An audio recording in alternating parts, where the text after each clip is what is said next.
지난번에 이제 고린도 전서를 하고 그다음에 로마서하고 띄어서 또 고린도 후서를 하니까 조금 이렇게 그런데 이 고린도 후서는 한번 띄워주실래요?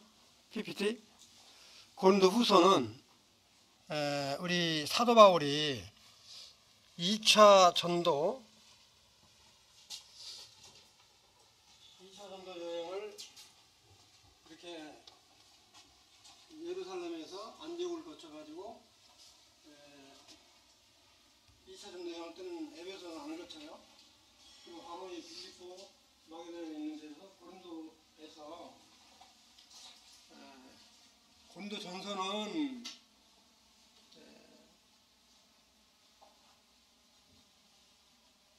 바울이 3차 전도 여행을 할 때 그 다음 장 한번 보여주실래요?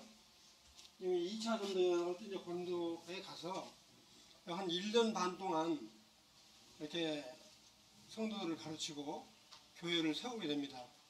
그러다가 에베소에 가서 한 3년 동안 이렇게 가르쳐요.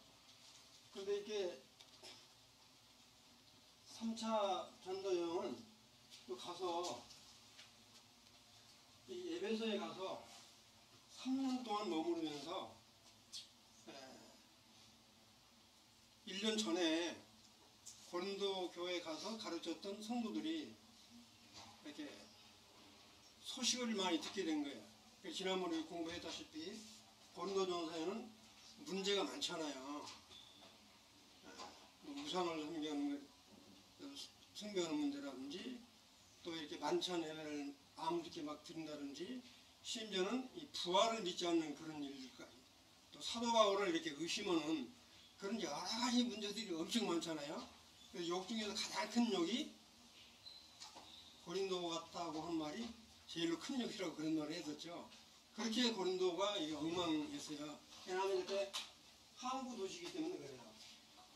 그래서 이제 3차 전도 여행을 해서 에베소에서 3년 동안 머물면서 그런 소식을 듣고 AD 55년경에 고린도 전서를 써서 에베소에서 이렇게 고린도 전서로 우리 디모데한테 보냈다, 이명한테 보냈다 이렇게 보는 사람도 있고 여기 빌립보에서 보냈다 하는 사람도 있고 그러니까 그건 이제 참고로 하시고요. 근데 이제 지금 고린도 후서는 이렇게 3차 전도 여행을 하고 나서 고린도 전서를 보내고 1년 후쯤에 지났을 때 고린도 전서를 보냈는데도 불구하고 이게 문제가 해결되는 게 아니라 고린도 교회에 있는 문제들이 더 복잡하게 얽히고 난맥상이 이렇게 벌어진 거예요. 교회 안에. 그래서 이 문제를 해결해야 되겠다라고 해서 지금 우리가 알려져 있는 고린도 후서를 쓰기 전에 지금은 알려져 있지만 눈물의 편지를 써서 보냈다고 그래요. 정말로 눈물로 이렇게 고린도 교회 성도들을 위해서 눈물로 편지를 써서 보냈는데 그거를 읽고 고린도 교회에 있는 성도들이 많이 이렇게 찔림을 받고 돌아오는 사람들도 있었고 그 다음에 이제 고린도서 5장에 보면 이붓 어머니를 간음한 사건이 일어나잖아요. 그런 거에 대해서 사도 바울 형님이 굉장히 이렇게 혼을 내키죠. 어떻게 이런 사람을 교회 안에서 출교를 안 시키고 그대로 이렇게 있냐.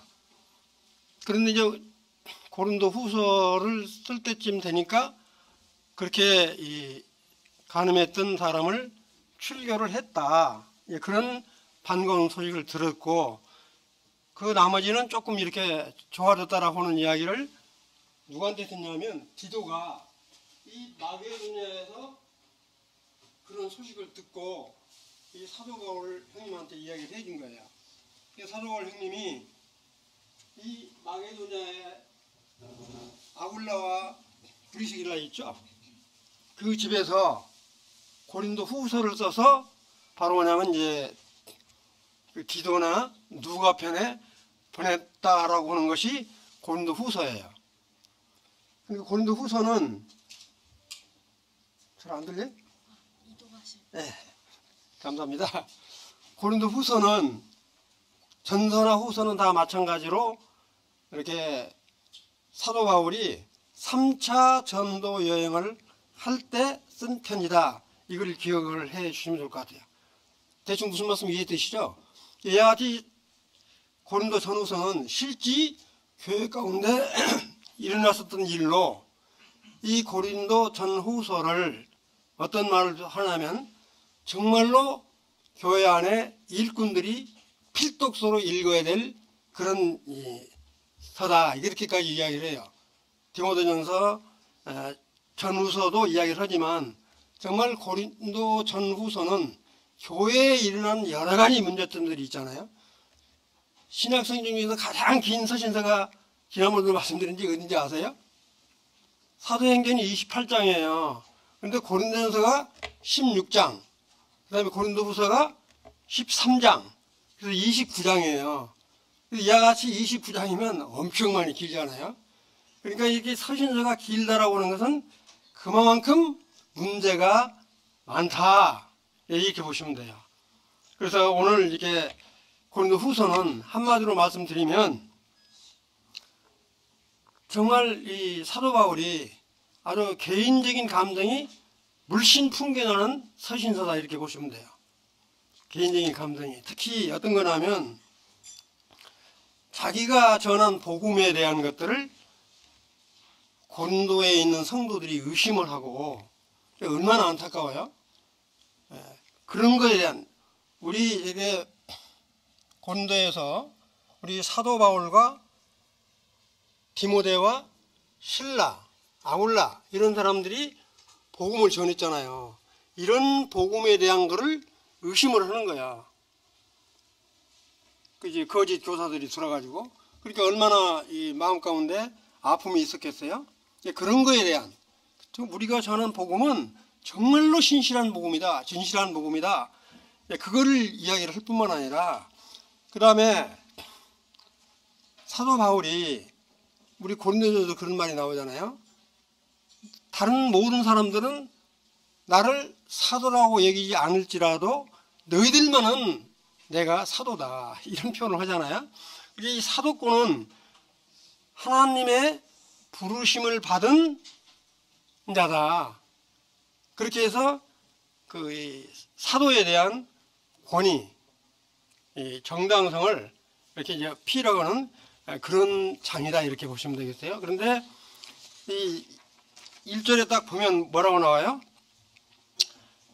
1절 고린도후서 1절을 보면 하나님의 뜻으로 말미암아 그리스도 예수의 사도된 바울과 형제 디모데는 고린도에 있는 하나님의 교회와 또 온 아가야에 있는 모든 성도에게 그 다음에 하나님 우리 아버지와 주 예수 그리스도로부터 은혜와 평강이 있기를 원하노라. 그런데 고린도 후서를 쓸 때는 여기 보시면 알겠지만 고린도 교회만 딱 이 편지를 써서 보는 게 아니라 고린도 교회에 있는 이 아가야, 아테네 이때 여기 있는 지역에 있는 전 성도들이 다 함께 읽어보기를 원하는 마음에서 이와 같이 이렇게 쓰고 있습니다. 아덴, 갱그리아, 아가야, 고린도 전 지역에 있는 다 이렇게 읽어보기를 바라는데 썼는데 우리 사도 바울이 편지를 쓸 때는 이 문안 인사를 꼭 이렇게 써요. 특히 뭐냐, 이 은혜, 그 다음에 평안, 평강, 평화, 화평 이런 표현을 굉장히 많이 씁니다. 그러니까 교회 안에서 정말로 주님의 은혜로 이렇게 화평한 가운데 거하고 있냐, 거해라. 그렇게 이제 인사말로 쓰는 편지고요. 그 다음에 이제 1, 2절은 이와 같이 인사말이에요. 그 다음에 3절부터 11절까지는 아주 이 사도 바울이 고난 가운데 정말로 이게 위로를 받는 그런 부분들을 언급을 해 놓은 거예요. 이 고난, 자기가 이렇게 환난을 당하고 핍박을 당하고 어려운 그런 거에 대한 하나님의 위로받은 것들에 대해서 3절부터 11절까지 쭉 언급을 했는데 한 절 한 절 다 하기가 그러니까 이 책 구성이 그렇게 돼 있어요. 내가 보니까 고린도서 1장에 있는 문제풀이를 다 합쳐서 보니까 무려 23문제나 되더라고요. 너무 많아가지고 근데 그걸 교과서에 있는데 빼먹을 수는 없어서 하여튼 다 정리는 했습니다. 그리고 중요한 것들을 이렇게 이주로 설명을 드리는데 3절에 보면 찬송하리로다. 찬송하리로다. 그 다음에 그는 우리 주 예수 그리스도의 하나님이시오. 예수 그리스도의 하나님이시오. 그 다음에 자비의 아버지시오. 모든 위로의 하나님이시다. 한마디로 말씀드리면 이 사도 바울 형님이 뭐라고 말하냐면 우리 주 예수 그리스도가 이 땅에 계시면서 엄청 이렇게 핍박과 고난을 받으신 분이다. 그렇기 때문에 정말 우리 성도도 마찬가지로 예수 그리스도로 인해서 핍박과 고난, 환난을 받을 수밖에 없다. 그러나 하나님께서 우리를 통해서 이렇게 위로하시고 격려하신다. 그런 것들이 주 요지입니다. 이렇게 3절부터 11절까지 쭉 읽어보면 그러면서 뭐라고 이야기했냐면 정말 이때 당시에 그 로마로부터 얼마나 핍박이 많았어요. 성도들. 그 다음에 거짓 대언자들로 말미암아 이렇게 사도바울 자기가 전했던 복음이 잘못됐다라고 이렇게 막 우게되고 하는 이런 것들. 그리고 사도바울을 심지어 이렇게 그 온다겠다가 안 온다고 그래서 어떻게 사도라고 하는 사람이 거짓말을 할 수 있냐 이런 말들. 그러니까 얼마나 마음 가운데 이렇게 어렵겠어요. 그런 부분들을 이야기하면서 뭐라고 이야기하냐면 하나님은 긍휼이 많고 그 다음에 위로가 많으신 그런 하나님이시다.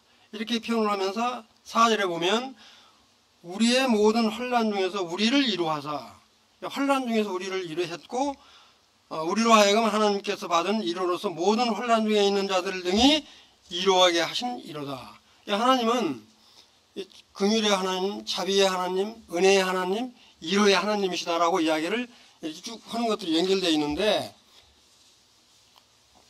제가 이제 6절로 이렇게 건너뛸게요. 간만이니까 6절에 보면 뭐라고 나왔냐면 우리가 환난 당하는 것도 너희가 위로와 구원을 받게 하려 하려는 것이요. 우리가 위로를 받는 것도 너희가 위로를 받게 하려는 것이니 이 위로가 너희 속에 역사하여 우리가 받는 것 같은 고난을 너희도 견디게 하려느니라. 그러니까 한마디로 말씀드리면 이걸 쭉 읽어보면 예수 그리스도와 사도 바울이 연합된 것처럼 고린도 교회 성도들도 예수 그리스도와 함께 연합된 자죠. 그러니까 예수 그리스도와 함께 연합된 자는 예수 그리스도가 핍박을 받은 것처럼 우리 성도들도 예수 그리스도로 말미암아 핍박을 고난을 받을 수밖에 없는 자들이다. 그러나 그 가운데서 위로를 받고 하는 부분들을 지금 언급을 해놓고 계십니다. 그러니까 우리 성도들은 우리가 이제 그런 말을 하잖아요. 우리 주님이 나를 따르라거든 뭐라고 그랬어요? 너희 십자가를 지고 나를 따르라고 그러잖아요. 그 말이 무슨 말이에요? 정말 예수 그리스도로부터 받은 우리 은혜가 있는데 예수 그리스도를 따르려면 예수 그리스도 복음을 전하든지 예수 그리스도로 말미암아 핍박을 받는 건 너무 당연한 거예요.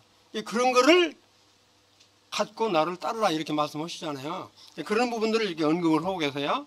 그 다음에 실제로 보면 너희를 위한 우리의 소망이 견고함은 너희가 고난에 참여하는 자가 된 것 같이 이로에도 그러할 줄을 알미라. 그러니까 이로도 함께 참여한다는 거죠. 고난도 함께 참여했기 때문에. 이렇게 이제 표현을 하고 계세요. 다시 한번 말씀드리면 예수 그리스도와 함께 연합된 자는 고난도 받아야 되지만 이로 또 함께 받는다. 그렇게 표현을 하면서 이어서 8절에 보면 이런 말씀을 해요. 8절에 보면 형제들아, 우리가 아시아는 우리 지금 이 아시아가 아니라 에베소 있죠? 터키, 이 에베소 그 지역 쪽을 아시아라고, 소아시아라고 이렇게 표현을 해요. 아시아에서 당한 환난, 그러니까 에베소에서 사역을 하면서 엄청 많은 핍박을 이렇게 받으신 것 같아요. 뭐라고 그래요?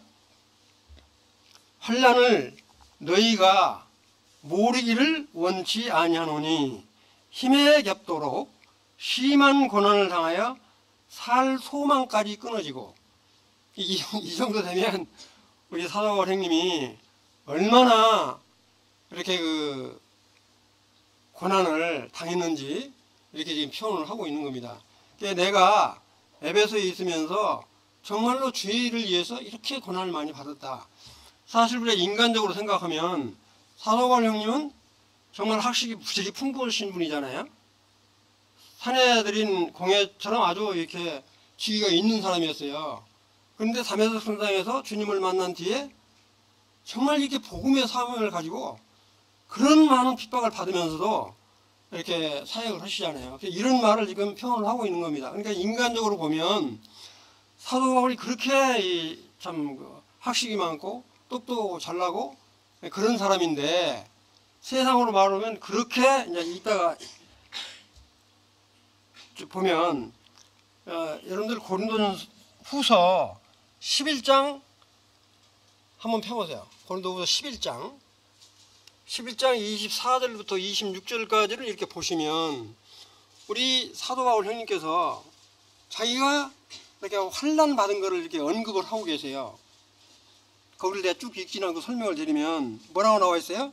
40에 하나 감한 매를 맞았다. 이건 무슨 의미냐면, 매를 40대를 따면 거의 사람이 죽는데요.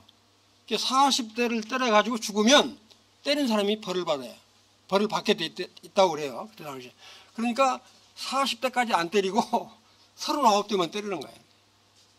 39대를 맞는 걸 몇 번 맞았다고 그랬어요? 5번을 맞았다고 그랬어요. 그러니까 한번 생각해 보세요. 저도 군대 가서 이렇게 야전삽으로 엉덩이 많이 이렇게 맞아봤는데 정말 아파요. 그것도 한두 대 아니고 39대를 이렇게 두들겨 맞는다. 근데 더 거시건 것만 하면 3번 태장을 맞고 그랬어요. 태장이 뭐냐면 이렇게 가죽끈에다가 이제 그 낚싯바늘 같은 거 있죠? 새갈고리. 그거를 달아가지고 사람을 때리면 우리 사람 살이 어떻게 되겠어요? 파져 나오잖아요. 그게 태장이에요. 이 태장을 한 번 아니고 3번 맞았다. 그 다음에 나오는 게 또 뭐예요? 돌로 맞았다. 돌로 맞은 건 여러분들 잘 아시다시피 루스드라에서 이렇게 복음을 전하다가 돌로 쳐 맞아가지고 이렇게 쓰러져가지고 성 밖으로 내침을 받는 그런 좀 안타까운 일도 있잖아요. 그런 일도 있었다. 그 다음에 뭐예요? 3번 파손하고, 배 타고 이렇게 갈 때 이렇게 배가 파손되고, 그 다음에 밤낮 일주일 동안 바다에서 이렇게 헤매고, 그 다음에 쭉 보면 엄청스럽게 많은 환난과 고통을 받았다. 근데 놀라운 거는 사도행전 우리 이제 27장 23절 24절에 보면 우리 사도 바울 형님이 자기가 정말 로마 가기를 그렇게 원했잖아요. 로마를 가기를 그렇게 원했는데 결국에는 이 예루살렘에 가면 잡힌다고 그래서 가지 말라고 그랬는데, 이 예루살렘에 가서 붙잡혀가지고 죄수의 몸으로 로마를 가잖아요. 근데 우리나라는 태풍을 만나가지고 거의 배가 파손 직전에 있으니까 이거 정말 그런데 주의 사자 천사가 바울한테 나타나서 뭐라고 이야기해요? 바울아, 두려워하지 말라. 두려워하지 말라. 그러면 뭐라고 그래요? 내가 로마에 가면 가이사 앞에 서야 되겠고 너와 함께하는 일행이 모두 너에게 붙어있다. 이런 그 격려의 말을 하잖아요. 위로의 말을. 하나님께서는 그렇게 이 사도 바울이 어려울 때 이런 이렇게 그 위로하시고 격려하는 걸 볼 수 있어요. 그 다음에 이제 뭐죠? 하도 이렇게 사도권도 무시하고 그러니까 고린도후서 12장에 보면 12장 1, 2절에 보면 우리 사도 바울님이 이런 표현을 하잖아요. 자기라고 말하지 않고 누군가 14년 전에 셋째 하늘에 들려 올라간 사람이 있다. 그게 바로 누구냐면 사도 바울이잖아요. 그때 아마 루스드라에서 이렇게 돌로 맞아가지고 쓰러졌을 때 아마 우리 이제 주님이 이렇게 천상에서 불러서 이렇게 이 왕국을 보여주신 거 아닌가 이렇게 생각이 드는데, 그런 말을 그 14년 전에 그런 천상에서 봤던 그런 모든 비밀들을 절대 입 밖에 내지 않았어요, 사도 바울이. 그런 거를 이야기를 하면서 얼마나 우리 사도 바울 형님은 정말 어려운 고비를 많이 겪었는가 하는 것들을 이렇게 이야기를 하고 계십니다. 그 다음에 9절에 넘어가면 우리는 우리 자신이 사형 선고를 받은 줄 알아. 지금 이와 같은 경우는 정말 사형 선고를 받은 거나 마찬가지잖아요. 이런 죽을 고비를 지금 한두 번도 아니고, 이는 우리로 자기를 의지하지 말고 오직 죽은 자를 다시 살리시는 하나님만 의지하게 하심이라. 이렇게 어려운 혼란과 고통을 받을 때 내 의지대로 살 수가 없잖아요. 이렇게 혼란과 고통을 받을 때, 그럴 때는 뭐냐, 나는 정말로 부활하신 예수 그리스도만 바라봤다. 왜냐하면 사도 바울이 그렇게 혼란과 고통을 받으면서 가졌던 소망은 뭐냐면, 나도 이런 고난과 혼란을 받지만 부활한다라고 하는 그런 소망 때문에 산 거거든요. 이와 같은 것들을 지금 언급을 하고 있습니다. 이게 참 말같이 쉽지 않죠. 우리가 지금 말로 이렇게 표현하지만 사도 바울님이 그렇게 돌아다니면서 그런 핍박을 받으면서 복음을 전하는 모습들을 지금 볼 수 있는데, 10절에 보면 그가 이와 같이 큰 사망에서 우리를 건지셨고, 예수 그리스도 주님이 이렇게 큰 죽을 그런 가운데서 우리를 이렇게 구원하셨고 건지셨고, 또 건지실 것이며 이후에도 건지시기를 그에게 바라노라. 지금 이 말씀은 참 우리가 이렇게 소망이 되는 게 뭐냐면, 여기서 지금 과거, 현재, 미래를 이야기를 하고 있어요. 이게 뭐라고 나와 있습니까? 이런 그 고통 가운데서 이미 과거에 우리를 건져주셨고, 그랬잖아요. 우리를 건지셨고, 과거죠. 그 다음에 건지실 것이며, 현재 건져주실 것이며, 현재야. 건져주실 것이며. 그걸로 끝난 게 아니라 뭐라고 그랬어요? 이후, 앞으로, 미래에도 건지시기를 내가 바라고 원한다. 이렇게 지금 우리 사도 바울 형님이 처음에 이렇게 구원에 대한 부분을 한 번에 끝난 게 아니고 과거, 현재, 미래를 들어서 지금 말씀을 하고 계세요. 그 다음에 이제 딱 넘어가서 고린도후서 12절에 보면 이런 말이 나오잖아요. 우리가 세상에서 특별히 너희에 대하여 하나님의 거룩함과 진실함으로 행하되 육체의 죄로 하지 아니하고 하나님의 은혜로 행함은 우리 양심이 증언하는 바니. 지금 이렇게 돼 있어요, 우리 개역개정에는.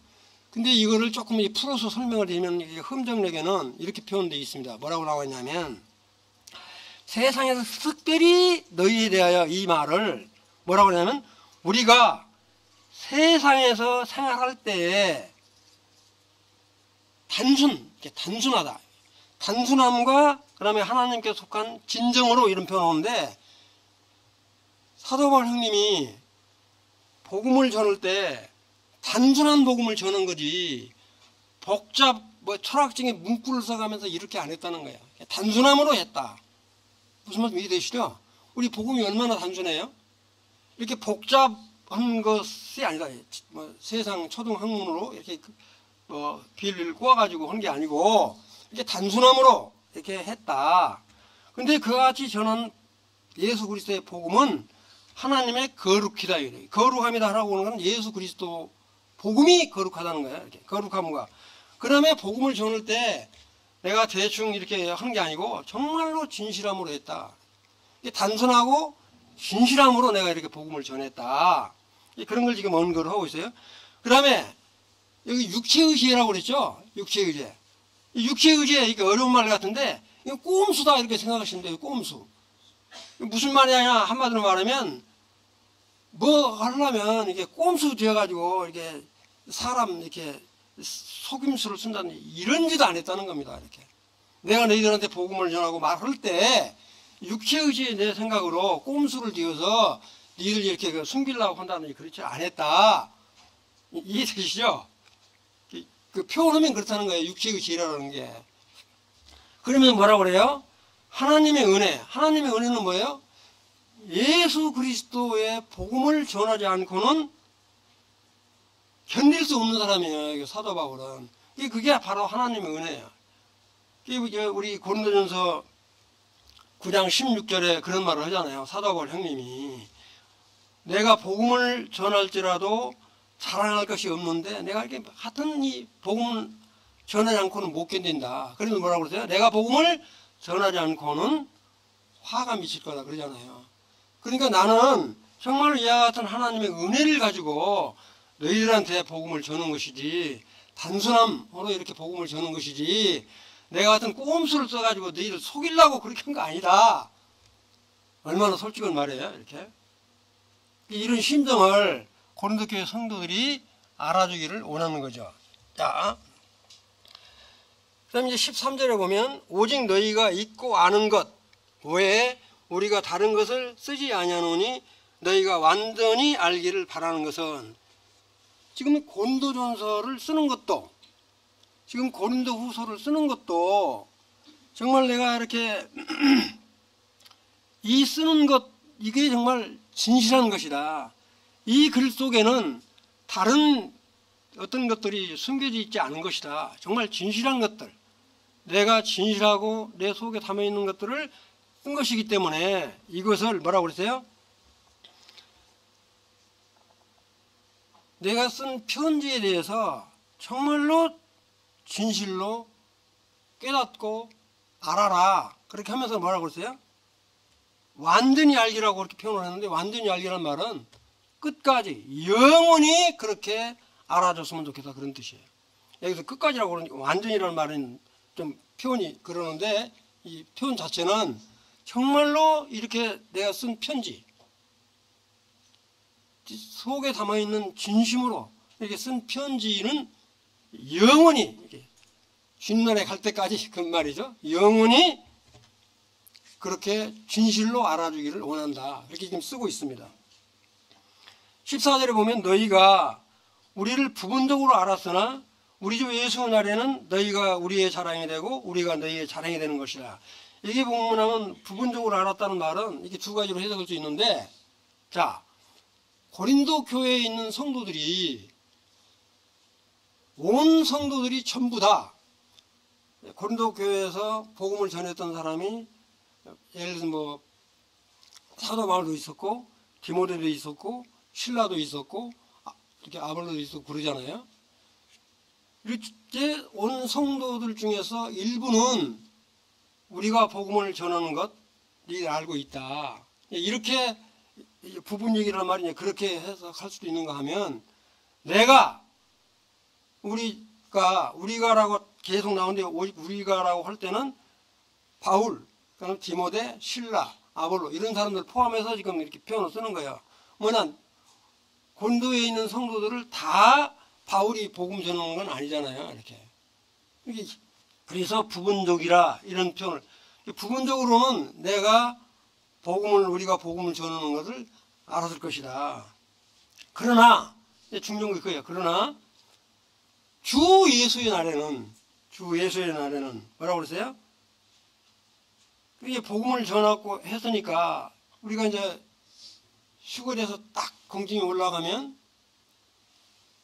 사도 형님이 이제 성도들한테 뭐라고 하냐면 너희는 나의 자랑이 되고 나는 너희들이 자랑하는 자가 된다. 그러니까 무슨 말이냐면 우리 성도들 가운데도 이 말씀을 이렇게 역으로 생각한다면 우리 성도들 간에 서로 자랑이 되면 좋죠. 야, 우리 저 A라는 형제자매 정말 우리 교회의 자랑이다.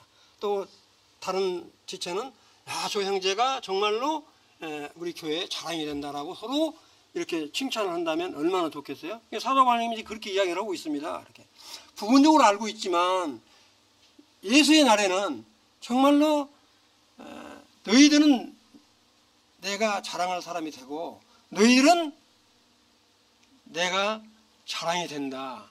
이게 얼마나 참 이렇게 멋있는 말이에요. 우리 모두가 교회 안에서 이렇게 자랑이 된다면 얼마나 좋을까 그런 생각을 해봅니다. 자, 그 다음에 이제 15절부터 24절까지는 우리 사도 바울이 고린도 교회를 방문한다고 했다가 방문하지 못한 그런 부분에 대해서 이렇게 언급을 하고 있는 것들이 지금 언급되어 있습니다. 자, 보시면 15절 16절 같이 읽을게요. 내가 이 확신을 가지고 너희로 두 번 은혜를 얻게 하기 위하여 먼저 너희에게 이르렀다가, 그 다음에 16절 너희를 지나 마게도냐로 갔다가 다시 마게도냐에서 너희에게 가서 너희의 도움으로 유대를 가기로 하였으니, 이 말은 제가 설명을 드리면 바로 고린도후서 앞장 딱 가서 고린도전서 16장 5절에 보면 우리 사도 바울이 고린도 교회 성도들한테 뭐라고 이야기를 하냐면, 마게도냐에서 내가 고린도를 거쳐서 고린도에서 예루살렘으로 갈 때 가는 여비라든지 이런 것 좀 부탁을 한다, 이렇게 이야기를 했어요. 그렇게 이야기해놓고 고린도 교회를 안 갔거든요.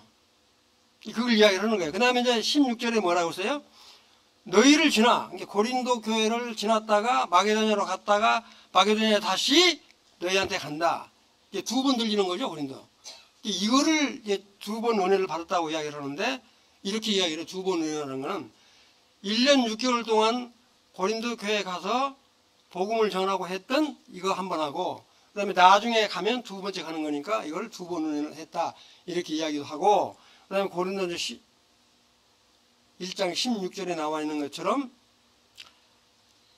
고린도 교회에 갔다가 마게도냐로 갔다가 마게도냐에 다시 고린도 교회로 가는 이거를 두 번 갔다가 두 번 은혜를 받았다, 이렇게 하는데, 그건 어떻게 되든 이렇게 여러분들이 이해를 하시면 좋을 것 같아요. 그렇게 이야기를 하면서 17절에 뭐라고 하냐면은, 이렇게 계획할 때 어찌 정소리 하였으리요.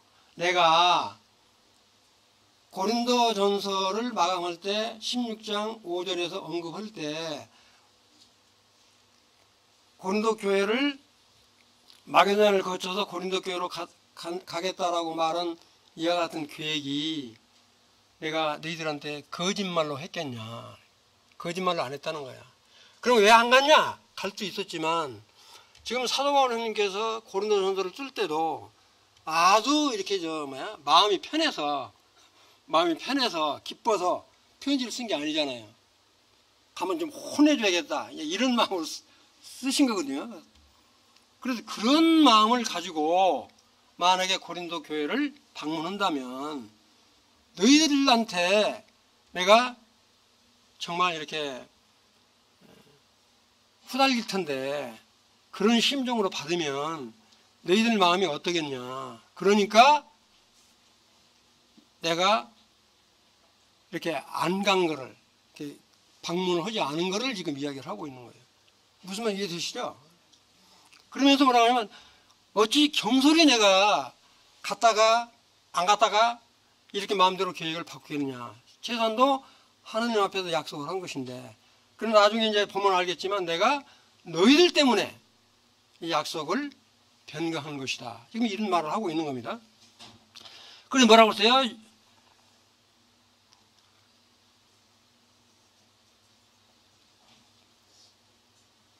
그래서 여기 보면 괴가에 하면서 아니라, 이 말은 내가 한번 간다라고 했으면 예로 끝나는 거지. 그 계획했다가 이거 아니다 이렇게 바꾸는 거 아니다. 이게 하나님 앞에서 약속한 거는 그냥 하는 것은 아멘 그런 걸로 갔죠. 이렇게 그렇게 해서 끝나는 거지. 내가 내 마음대로 간다 했다가 확 뒤바꿔가지고 안 간다. 했다가 아니요 했다가 이런 거 아니다. 그렇게 이야기를 해요. 그 다음 18절 하나님은 미쁘시니라. 믿을만하죠. 하나님은 믿을만하신 분이다. 우리가 너에게 한 말은 하고 아니라 함이 없노라. 이게 아주 분명히 말씀을 하고 계세요. 그러니까 사도 바울이 약속도 함부로 안 하지만 하는 거는 어떤 확실히 하는 거지. 했다가 아니요 했다가 이렇게 막 뒤바꾸는 건 아니다. 그렇게 말을 하면서 19절에 우리 곧 나와 실루아노가 바로 신라입니다. 신라 디모데로 말미암아. 그러니까 여기 지금 세 사람밖에는 안 나오네. 아볼로는 빠져 있는데 나 바울 그다음에 뭐냐면 신라 디모데로 말미암아 너희 가운데 전파된. 그러니까 바울이나 디모데나 신라가 고린도 교회에서 복음을 전파한 것, 그걸 지금 이야기하는 거예요. 전파한 건 뭐라고 그랬어요? 예수 그리스도에서 하고 아니라 함이 되지 아니하였으니 이 말은 정말로 우리 세 사람이 고린도 교회에서 복음을 전한 건, 예수 그리스도 구속에 대한 이런 복음을 전한 거는 정말로 진짜로 전했다. 정말로 하나님 앞에서 아멘 하다 때는 그와 같은 복음을 전했지 그런 잘못된 복음을 전한 거 아니다. 무슨 말 이해되시죠? 그러니까 여기 뭐라고 그랬어요? 이렇게 복음 전하는 건 아멘 그런 것이지 그렇게 복음을 전한 것이 아니라 함이 되는 건 아니다 하는 거예요. 그러니까 복음 전하는 거는 정말로 예수 그리스도 안에서 한마디로 말하면 진짜로 전했다. 이게 진짜로. 그러니까 거짓 교사들이 와가지고 전하는 그런 거짓 복음 허투루 듣지 말고 지금까지 우리가 전했던 복음이 진짜니까 이거 확실히 믿어라. 그런 걸 지금 말씀하고 계시는 겁니다. 이해되시죠? 네. 20절 하나님의 약속은 얼마든지 그리스도 안에서 애가 되니 그랬어요. 애가 되니. 이거 애가 된다는 이야기는 아까도 말씀드렸지만 아멘으로 화답하는 거죠. 이렇게.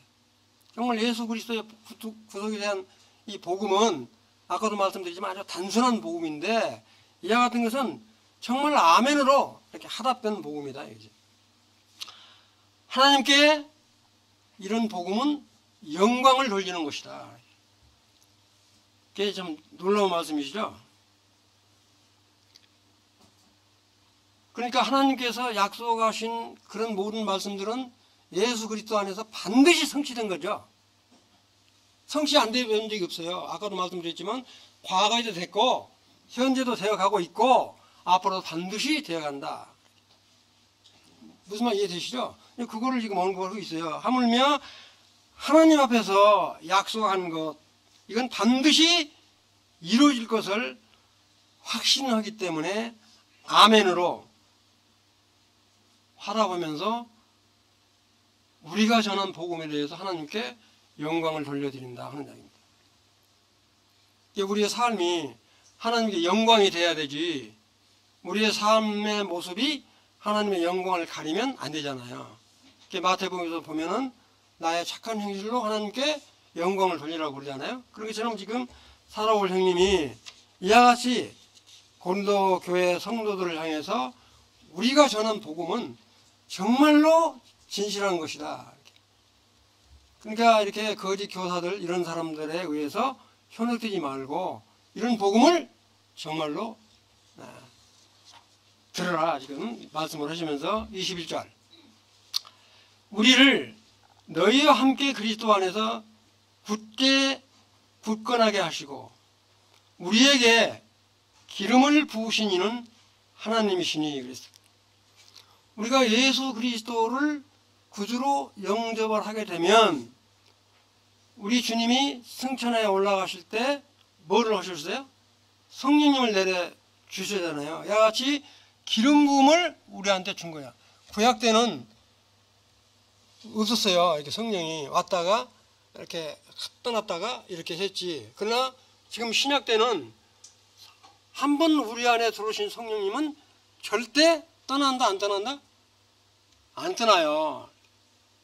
구약 때처럼 뭐 성령이 왔다가 갔다 이렇게 않고 정말 우리 그리스도 안에 있는 성도는 여하튼 한 성령으로 인침받았기 때문에 우리를 뭐라고 그래요?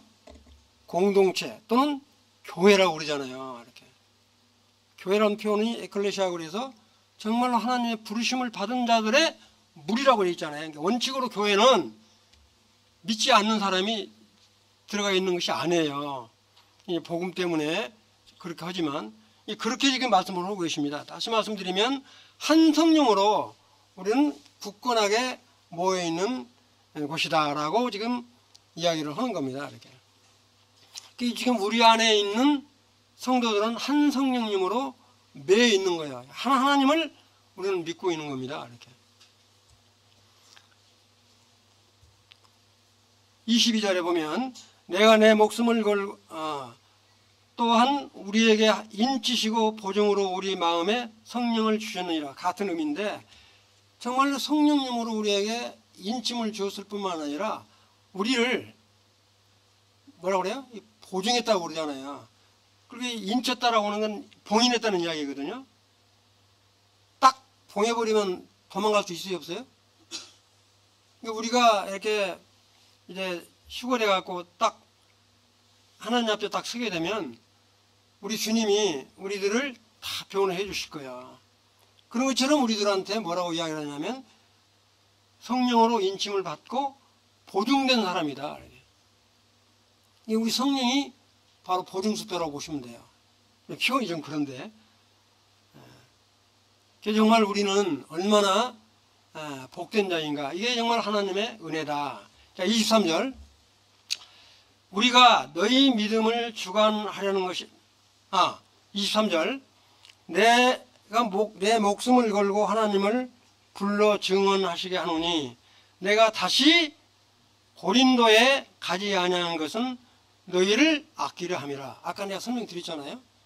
너희들이 스스로 회개함이 있고 돌아오기를 바라는 그런 마음으로 내가 이렇게 좀 화가 나 있는 상태에서 가게 되면 너희들이 이렇게 후달릴 텐데 그런 거를 진정시키기 위해서 내가 너희들을 위해서 안 간 거다. 무슨 말 이해되시죠? 그 다음에 이제 23절 내가 내 목숨을 걸고 하나님을 불러 증하시게 하노니 내가 다시 이거 이제 했으니까 그러니까 내가 가고 싶었지만 내가 안 갔다. 그런 뜻으로 24절 24절은 이제 같이 한번 읽어봅시다. 시작. 우리가 너희 믿음을 주관하려는 것이 아니요 오직 너희 기쁨을 돕는 자가 되게 하면 이는 너희가 믿음에 섰음이라. 참 이 말씀이 너무 이렇게 참 아름다운 말씀인데 뭐라고 나와 있냐면 이 사도 바울 형님이 이 고린도 교회 성도들한테 우리가 너희들의 믿음을 도와서 너희들이 기쁨을 얻기 위해서 한 거지 너희들의 믿음을 좌지우지하기 위해서 한 건 아니다. 이제 이 말 때문에 혹시 우리 사도 바울 형님이 이웃 어머니하고 이렇게 간음한 사건이 있어가지고 호되게 뭐라 그랬잖아요. 그렇게 이 교회 일꾼 된 사람은 교회에 잘못이 있으면 그런 건 바로잡아야 될 의무가 있는 거예요.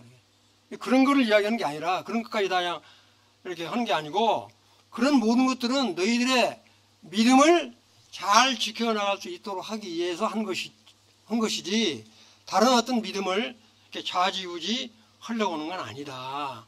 오직 우리들은 너희들의 믿음을 굳게 세워서 이 기쁨이 되도록 하나님께 영광이 되도록 하기 위해서 한 거다.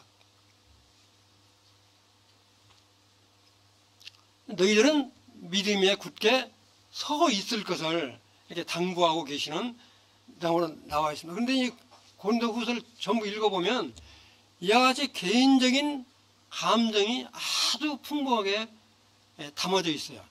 고린도후서 2장도 마찬가지인데 이런 것들 지금 오늘 말씀드리는 건 충분히 이해되시죠? 네. 자, 그러면 시간이 없으니까 4분밖에 안 남았는데 문제풀이 좀 하겠습니다. 문제풀이는 23개나 되니까 중요한 것만 이제 할게요. 그리고 제가 어제 카톡으로 다 보내드렸어요. 한번 꼭 좀 읽어보시라. 읽어보실 것도 알고 중요한 것만 설명드릴게요. 좀 한번 띄워주실래요?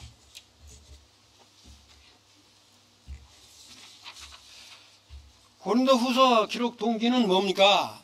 이거는 이제 아까 제가 말씀드렸지만 좋은 소식도 듣고 나쁜 소식도 듣고 이런 거를 이렇게 또 그다음에 이렇게 예루살렘 교회로 갈 때 연보를 해야 될 걸 부탁을 했거든요.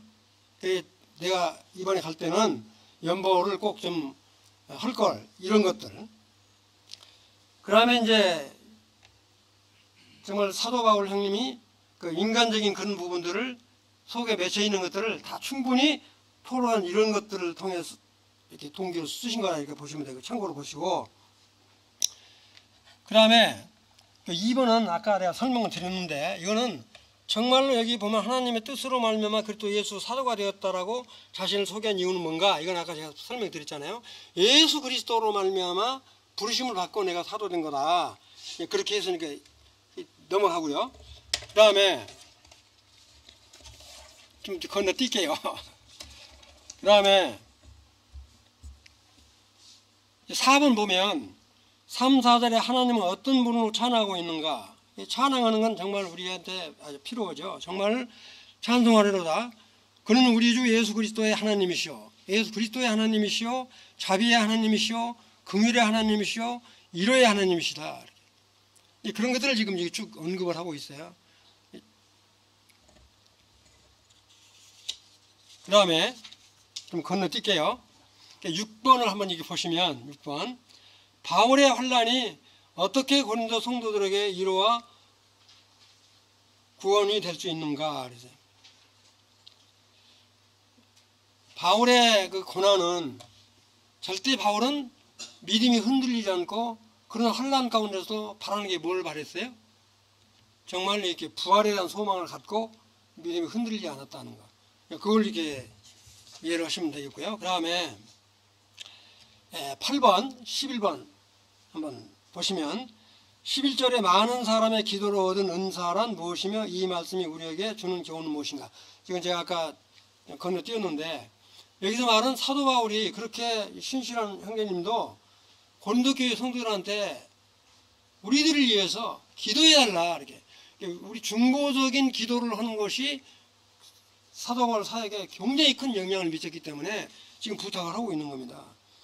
이 기도로 얻은 이 선물, 은혜, 복음에 대한 이 전도의 은사, 이 선물 이런 것들은 너무너무 놀라우신 것 때문에 기도로 얻은 은사는 무엇이며 우리에게 주는 교훈은 무엇인가.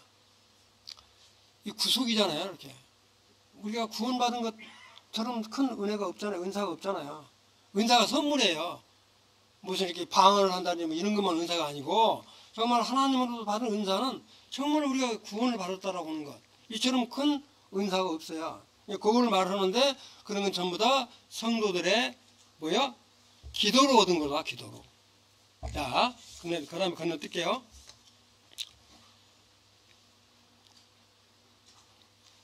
11번 대강 우리를 아는 것 같이에 담긴 의미는 아까 제가 말씀드렸잖아요. 우리를 대강 안다는 게 일부분만 안다는 거는 뭐냐면 바울이나 디모데나 실라 고린도 교회에 있는 성도들이 다 아는 게 아니라 일부는 알 거다. 또 우리한테 받은 사람이 일부는 있을 거다. 그러나 재림 때는 너희들은 나의 자랑이 되는 거고 나는 너희들의 자랑이 될 거다. 우리 성도 간에 서로 자랑이 됐으면 좋겠다. 그런 거를 다시 한번 언급을 하고요. 그 다음에 자, 건너뛸게요.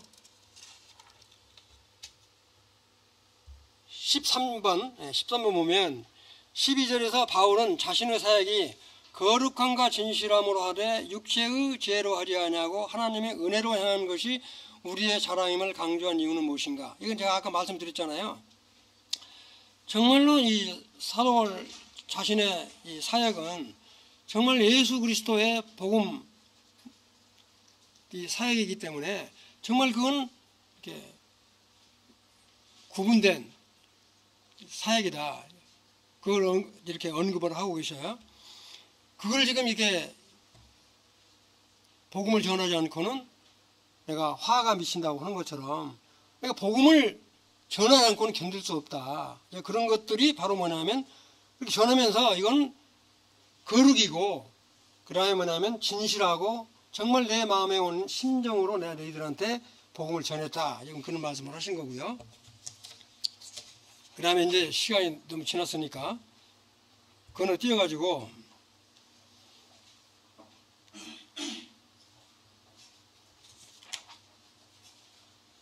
14번 마지막 절 한번 볼게요. 바울이 21, 22절을 여기서 기록한 이유는 무엇이라고 생각하는가?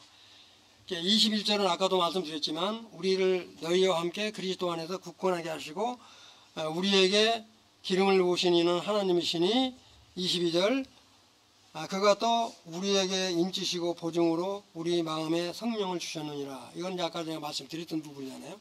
정말 우리는 성령으로 인침받은 보증된 자다. 그런 것들을 이렇게 언급을 하고 계세요. 나머지 거는 한번 이렇게 다시 한번 이렇게 보시고요. 혹시 이렇게 궁금한 것이 있으시면 카톡으로 연락을 주시든지 전화를 주셔도 좋고요. 근데 전화하라고 해도 전화 통이 안 오시던데. 혹시 질문 있으면 질문해 주시고요. 없으면 마치겠습니다. 사랑하는 주님 감사합니다. 오늘 이렇게 고린도 후서 1장을 공부했습니다. 이 바울 사도가 고린도 교회를 정말 진심으로 사랑하고 정말 한난 가운데서